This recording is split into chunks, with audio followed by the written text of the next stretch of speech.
Hello friends, welcome to IICS platform. आज है 4 जुलाई और 4 जुलाई करेंगे हम करंट अफेयर के MCQ। तो चलिए लेक्चर स्टार्ट करते हैं। लेक्चर स्टार्ट करने से पहले चैनल को सब्सक्राइब और बेल आइकन प्रेस करना ना भूलें और अपने दोस्तों से वीडियो को जरूर शेयर करें, जिससे उनका एग्जाम क्वालिफाई प्रिपरेशन तैयारी करने में इजीली हो जाए। चलिए अपना लेक्चर स्टार्ट करते हैं। First question, which state celebrate the Hul दिवस?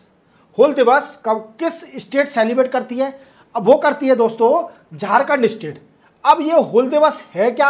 इस दिवस में क्या ट्रिब्यूट किया जाता है, किसको ट्रिब्यूट किया जाता है? देखिए, आपको जैसे पता है एक संथल रिबेलियन स्टार्ट हुआ था, संथल मूवमेंट स्टार्ट हुआ था ट्राइबलों का अगेंस्ट ब्रिटिश गवर्नमेंट इन 1855 में।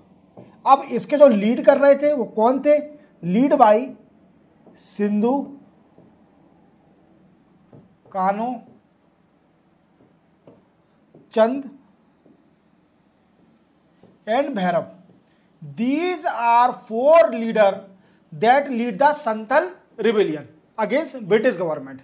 अब इस रिबेलियन में 1855 में स्टार्ट हुआ था, पर अभी राइट नाउ इनके we can say that's contribution को इनने जो कंट्रीब्यूट किया है उसे ट्रिब्यूट देने के लिए ये दिन मनाया जाता है, जिसको बोलते हैं हुल दिवस। और ये झारखंड में मनाया जाता है दोस्तों। क्लियर? इसी के साथ, और हाँ एक और बात, ये 30 जून को मनाया जाता है। कब मनाया जाता है? 30 जून को। ये 30 जून को सेलिब्रेट किया जाता है, याद रखना। इसी के साथ चलते हैं नेक्स्ट क्वेश्चन पर। नेक्स्ट क्वेश्चन है दोस्तों, विच बैंक लॉन्च MSME सहज for 15 minute online loan solution? अब देखो, एक SBI बैंक है, आप तो जानते हो SBI बैंक को अच्छी तरह से, स्टेट बैंक ऑफ इंडिया को। तो इस बैंक ने क्या किया है, एक लॉन्च किया है we can say that's scheme जिसका नाम है MSME सहज। ठीक है, ये लिखा हुआ है, दोबारा मैं रिपीट लिख रहा हूँ, MSME सहज। अब इसमें क्या होगा, जो मिडिल और मीडियम और स्मॉल एंटरप्राइज है उन लोगों को लोन मिल सकेगा विद इन 15 मिनट में। SBI 15 मिनट में उनको लोन अप्रूव कर देगी और लोन दे देगी। अब ये लोन मिलेगा कितने तक? तो देखो, 1 लाख तक, 1 लाख तक आप लोन ले सकते हैं थ्रू योनो बैंक। आप जानते हो SBI की जो ऐप है वो योनो बैंक है। ठीक है, 1 लाख तक का आप लोन ले सकते हो, किससे? योनो बैंक से। देन आफ्टर किसके against? Against GST registration, sale invoice. Clear? इसके खिलाफ आप 1 लाख रुपए तक का लोन ले सकते हो, ये दिखाकर योनो बैंक में, और 15 मिनट में आपका लोन अप्रूव हो जाएगा। 1 लाख तक का आप लोन ले सकती है। कौन ले सकती है? मीडियम स्मॉल एंटरप्राइजेस 1 लाख तक का 15 मिनट के अंदर SBI के जरिए लोन ले सकती है। अगर वो अपना GST रजिस्ट्रेशन सेल इनवॉइस दिखाती है तो उसको 15 मिनट के अंदर लोन मिल जाएगा थ्रू योनो बैंक। क्लियर? इसी के साथ चलते हैं नेक्स्ट क्वेश्चन पर। नेक्स्ट क्वेश्चन है दोस्तों, which day is observe as international plastic free bag day 2024? तो ये मनाया जाता है, ये ऑब्जर्व कराया जाता है 3 जुलाई को। देखो, 3 जुलाई को क्या है कि जो प्लास्टिक के बैग आते थे, आपको मालूम है कि प्लास्टिक के बैग हमारे इंडिया में भी बैन है। आप किसी दुकानदार से प्लास्टिक बैग मांगिए तो प्लास्टिक बैग की मना कर देता है कि हाँ हम पन्नी नहीं देंगे। पन्नी जैसे बोलते हैं पर हिंदी में पन्नी नहीं है। आप कोई बैग, या फिर आप बड़े शोरूम में जाते हैं कुछ कपड़ा खरीदने के लिए या कुछ शॉपिंग करने के लिए, तो आपको कागज का बैग मिलता होगा, याद हो शायद आपको, या किसी दुकान पर कपड़े का बैग मिलता है, पर आपको उसके लिए एक्स्ट्रा पे करना पड़ता होगा। जैसे आप D-Mart में जाते हो या फिर बिग बाजार में जाते हो तो आपको कपड़े का बैग मिलता है, जिसको आप 12 या 15 रुपये का परचेस करना पड़ता है आपको, वो एडिशनल पैसा आपका लगता है। देन आफ्टर अभी क्या है, ये प्लास्टिक बैग को खत्म करने के लिए, क्योंकि आप जानते हो कि प्लास्टिक बैग जो होते हैं वो नॉन डिग्रेडेबल है। नॉन डिग्रेडेबल मींस डिग्रेडेबल नहीं है। ठीक है, ये डिस्ट्रॉय नहीं होते, मतलब बहुत साल तक चलते हैं। ठीक है, पन्नी कभी डिस्ट्रॉय होती नहीं है।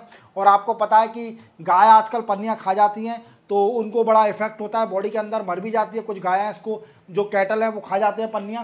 तो इन पन्नियों से बचाव के लिए, अपन ऑब्जर्व करने के लिए 3 जून को ये दिन मनाया जाता है। इंटरनेशनल डे है प्लास्टिक फ्री बैग के लिए। ठीक है, इसी के साथ चलते हैं अपन नेक्स्ट क्वेश्चन पर। नेक्स्ट क्वेश्चन है दोस्तों, air India will set up south Asia largest flight training school in which place? अब देखो क्या हो रहा है कि एयर इंडिया क्या कई सारे एरोप्लेन खरीदने वाली है, मतलब व्हाट आई मीन्स फ्लाइट खरीदने वाली है, प्लेन खरीदने वाली है। किससे? कई सारी कंपनी जैसे वोइंग के साथ डील साइन करी है और कई सारे प्लेन खरीदने वाली है जी एयर इंडिया। अब इस प्लेन को चलाने के लिए क्या है? पायलट की जरूरत पड़ेगी। अब पायलट की जरूरत पड़ेगी तो पायलटों को पहले ट्रेनिंग भी देनी पड़ेगी। तो ट्रेनिंग देने के लिए एयर इंडिया एक एशिया का, साउथ एशिया का सबसे बड़ा फ्लाइट ट्रेनिंग स्कूल बनाने जा रही है और वो बनने जा रहा है अमरावती महाराष्ट्र के अंदर। कहाँ बनने जा रहा है? अमरावती महाराष्ट्र के अंदर। यहाँ पर पायलटों को ट्रेनिंग दी जाएगी और जो दिन प्रतिदिन बढ़ते जा रही है फ्लाइटों की डिमांड, लोगों की डिमांड टू ट्रेवल ना फ्लाइट और एरोप्लेन, वो उसको वी कैन से दैट्स भरपाई करने के लिए पायलटों की ट्रेनिंग होगी यहाँ पर अमरावती महाराष्ट्र के अंदर। चलते अपन नेक्स्ट क्वेश्चन। नेक्स्ट क्वेश्चन है दोस्तों, where was third UN conference on Afghanistan held? देखो, तीसरी यूएन कॉन्फ्रेंस अफगानिस्तान के ऊपर हुई, और वो कहां पर हुई? वो हुई दोस्तों दोहा कतार में। क्लियर? दोहा कतार में हुई। ठीक है, ये इसका आंसर है, दोहा कतार में। अब सबसे मेन क्वेश्चन बनता है कि इस कॉन्फ्रेंस में कितनी कंट्रियां पार्टिसिपेट करती हैं? तो दोस्तों 25 कंट्रीज इसके अंदर पार्टिसिपेट करती है। इसी के साथ 2 इंटरनेशनल ऑर्गेनाइजेशन है जो भी इस कॉन्फ्रेंस में पार्टिसिपेट करती है। कौन कौन सी इंटरनेशनल ऑर्गेनाइजेशन? एक है यूरोपियन यूनियन और दूसरी है सिंगाई कॉपरेशन ऑर्गेनाइजेशन, SCO। ठीक है, अब इस कॉन्फ्रेंस में हमारे इंडिया भी मेंबर है। इस कॉन्फ्रेंस में इंडिया भी पार्टिसिपेट करती है। तो इंडिया की तरफ से कौन गया था इसमें? तो इसमें गए थे दोस्तों JP सिंह। ये कौन है? ये जॉइंट सेक्रेटरी हैं इन एक्सटर्नल अफेयर मिनिस्ट्री।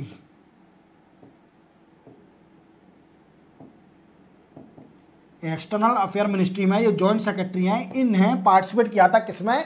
जो अफगानिस्तान के ऊपर यूएन की कॉन्फ्रेंस हो रही थी। अब एक और क्वेश्चन बनता है इसमें कि ये जो कॉन्फ्रेंस हो रही थी सर तीसरी थी ये, पर पहली और दूसरी कौन सी हुई?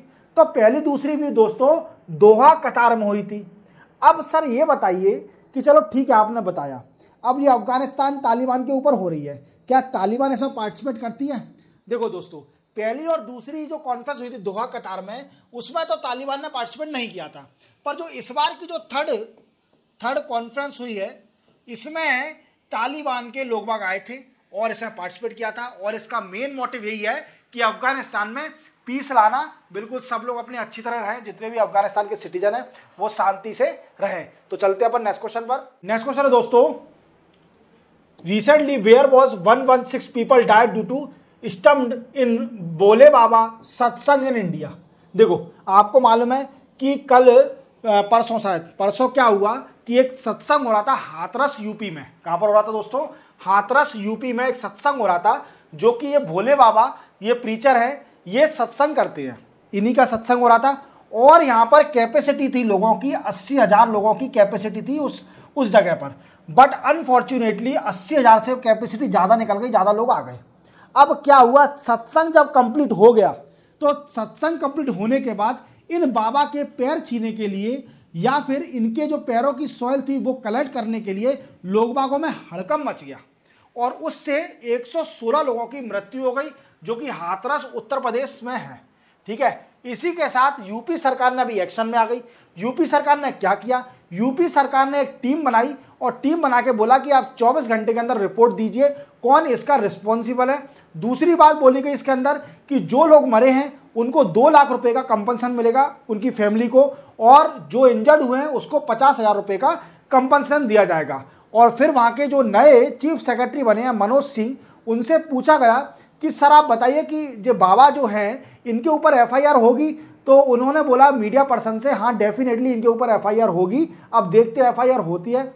ठीक है, चलते अपन नेक्स्ट क्वेश्चन पर। नेक्स्ट क्वेश्चन है दोस्तों, international association for stem cell and regenerative medicine and anti aging foundation India organise. देखो 2 कॉन्फ्रेंस हुई थी। देखो, international association stem cell regeneration medicine, ये एक नॉन प्रॉफिट ऑर्गेनाइजेशन है। It is a non profit organisation, what I means NGO है। इसका काम क्या है? इसका काम है दोस्तों to work on stem cell and anti anti aging therapy. अब आपको लग रहा होगा सर जल्दी मिलाइए इस एनजीओ से, एंटी एजिंग थेरेपी करा रही है जी। तो एंटी एजिंग थेरेपी मुझे भी करना है, मेरी उम्र दिन प्रतिदिन निकलते जा रही है, मैं बूढ़ा लगने लगा हूं, तो मुझे भी मिलना है इस एनजीओ से।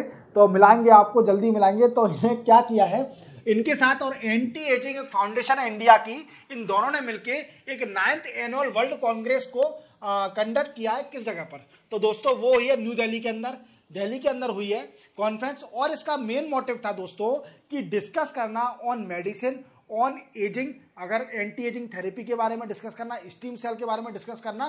तो आपको बस याद रखना, ये दो नॉन प्रॉफिट ऑर्गेनाइजेशन एनजीओ हैं, इनने मिलके एक 9th annual medicine Congress, 9th annual world Congress conduct कराई थी, जो ऑर्गेनाइज कराई थी, जो कि दिल्ली में कराई थी ऑर्गेनाइज। तो याद रखना आप, ठीक है। चलते हैं अपन नेक्स्ट क्वेश्चन पर। नेक्स्ट क्वेश्चन है दोस्तों, air force inaugurate newly establish weapon system school at which place of India.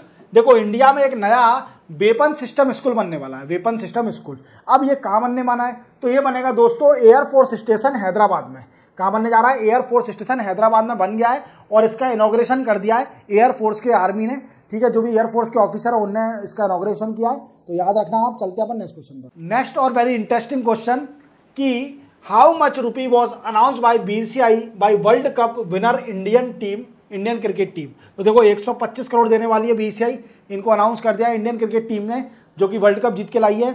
और एक और मैंने रिपोर्ट देखी थी, अब वो फेक है कि रियल है मुझे पता नहीं है, पर अकॉर्डिंग टू इंडिया में वर्ल्ड कप जीतने से इंडिया का हैप्पीनेस इंडेक्स बढ़ गया है। क्या है कि एक रिपोर्ट बता रही है कि इंडिया का वर्ल्ड कप जीतने के कारण, क्रिकेट वर्ल्ड कप जीतने के कारण, कि इंडिया का हैप्पीनेस इंडेक्स में ग्रोथ हो गई है। अब ये बात सही है कि नहीं सही है, वो अपन आगे पढ़ेंगे जब रिपोर्ट आएगी उसकी, ठीक है। चलते हैं अपन नेक्स्ट क्वेश्चन पर। नेक्स्ट क्वेश्चन है दोस्तों, which country introduce holographic technology in bank note. देखो ये जापान है, जापान ने क्या किया है, अपने नोट में कई सारे चेंजेस ला दिए। किस लिए, to counterfeit currency. Counterfeit currency क्या होती है दोस्तों, कि नकली करेंसी को रोकने के लिए, जैसे मोदी साहब ने डीमोनेटाइजेशन किया था, शायद 2016 में हुआ था, हाँ 2016 में डीमोनेटाइजेशन हुआ था। तो उसका मेन मोटिव यही था कि काउंटरफीट करेंसी को रोकना। अब वो सक्सेस नहीं हो पाया, वो अलग बात है, ठीक है। अब ऐसे ही जापान ने कुछ लंबे लंबे डिसीजन लिए हैं, बहुत बड़े बड़े डिसीजन, जिससे क्या है काउंटरफीट करेंसी को भी रोका जा सकेगा। अब इनके डिसीजन बहुत अच्छे थे। देखो सबसे पहले ये क्या करेंगे, जब तो इसका आंसर जापान है, ठीक है। अब ये क्या करेंगे, सबसे पहला पॉइंट है इनका कि 3D होलोग्राफिक टेक्नोलॉजी का यूज करेंगे, होलोग्राफिक टेक्नोलॉजी का यूज करेंगे, टेक्नोलॉजी का यूज करेंगे। ये क्या होती है दोस्तों, 3D होलोग्राफिक टेक्नोलॉजी। इस टेक्नोलॉजी के जरिए आप नोट को किसी भी एंगल से देखिए, आपको डिफरेंट डिफरेंट दिखेगा, डिफरेंट फोटो दिखेगा, जो भी पोर्ट्रेट होगा उसके अंदर वो डिफरेंट डिफरेंट दिखेगा। किसी भी दूसरे एंगल से देखोगे तो कुछ और दिखेगा, दूसरे एंगल से देखोगे तो कुछ और दिखेगा। तो 3 डायमेंशनल हेलोग्राफिक टेक्नोलॉजी का यूज करेंगे। दूसरा डिसीजन लिया है नोटों में कि जो एनलार्ज कर दिया है, किसको, enlarge Arabic notes, Arabic numeral, जो नंबर लिखे हैं उनको बड़ा कर दिया है। जिससे क्या होगा कि दोस्तों जो बूढ़े लोग हैं या एजेड लोग हैं वो क्या करते हैं, वो नोटों की पहचान नहीं कर पाते, तो उनको अगर बड़ा कैरेक्टर लिखा होगा तो वो नोटों की इजीली पहचान कर लेंगे, उनको कोई दिक्कत नहीं आएगी। तीसरा डिसीजन इन्होंने नोटों में क्या चेंज करा है, टैक्टाइल का यूज किया है। टैक्टाइल मतलब टैक्टाइल नंबर मतलब बहुत भी सीधा सा रेस कर दिया है थोड़े नंबर को, जो कि इम्पेयर्ड पर्सन होते हैं, अंधे लोग होते हैं, वो इजीली टच करके पता करके कि इस नोट की फेस वैल्यू क्या है, इस नोट की फेस वैल्यू क्या है। Tactile technology, tactile we can say tactile mark का यूज करेंगे, टैक्टाइल मार्क का यूज करेंगे, जिससे कि जो इम्पेयर्ड पर्सन है वो पता कर सके कि ये नोट की फेस वैल्यू क्या है। समझ में आ गया। ये सारे डिसीजन लिए हैं, जापान ने अपनी करेंसी में चेंजेस किए हैं, जिससे क्या होगा, इनका एक ही मोटिव है कि काउंटरफीट करेंसी को रोकना, मींस जाली जो करेंसी चल रही है जापान के अंदर उसको रोकना। अब इतने धांसू डिसीजन लेने के बाद तो जाली करेंसी क्या, सिर्फ पूरे जापान में असली नोट ही चलेगा, पर हमारे 2016 में जो डिमोनेटाइजेशन हुआ था उसमें एक बात बोली थी न्यूज चैनल में कि जो 2000 का नोट आ रहा है, 2000 का नोट, उसमें एक चिप लगी है जिससे सरकार को पता चल जाएगा कि ये चिप कहाँ कहाँ नोट छुपा के रखे हैं। बट चिप नहीं निकली उसके अंदर, ये नोट कई बार लोगों ने ट्राई किया, ये चिप नहीं निकली। पर जापान के डिसीजन तो सच में ही असली होंगे। हालांकि इंडिया को भी सोचना चाहिए इसके ऊपर, जिससे काउंटरफिट करेंसी जो पाकिस्तान से जाली नोट आ रहे हैं उन पर कंट्रोल किया जा सके। चलते हैं नेक्स्ट क्वेश्चन पर। नेक्स्ट और लास्ट क्वेश्चन है दोस्तों, विच मिनिस्ट्री लॉन्च निर्माण प्रोजेक्ट। देखो निर्माण प्रोजेक्ट है, निर्माण का पहले फुल फॉर्म जान लीजिए आप। इसका है noble initiative for rewarding aspirant of national civil service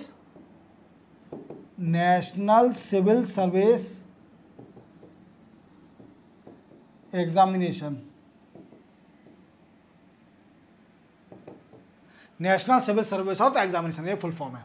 अब ये पोर्टल करेगा क्या, तो देखो पहले तो जान लीजिए मिनिस्ट्री किसने करा है। देखो मिनिस्ट्री है ministry of coal and mine ministry.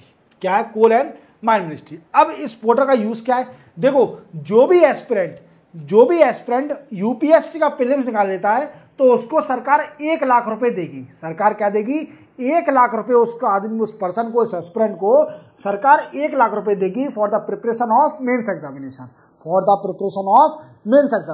ठीक है, अब सरकार उसको 1 लाख रुपए तो देगी।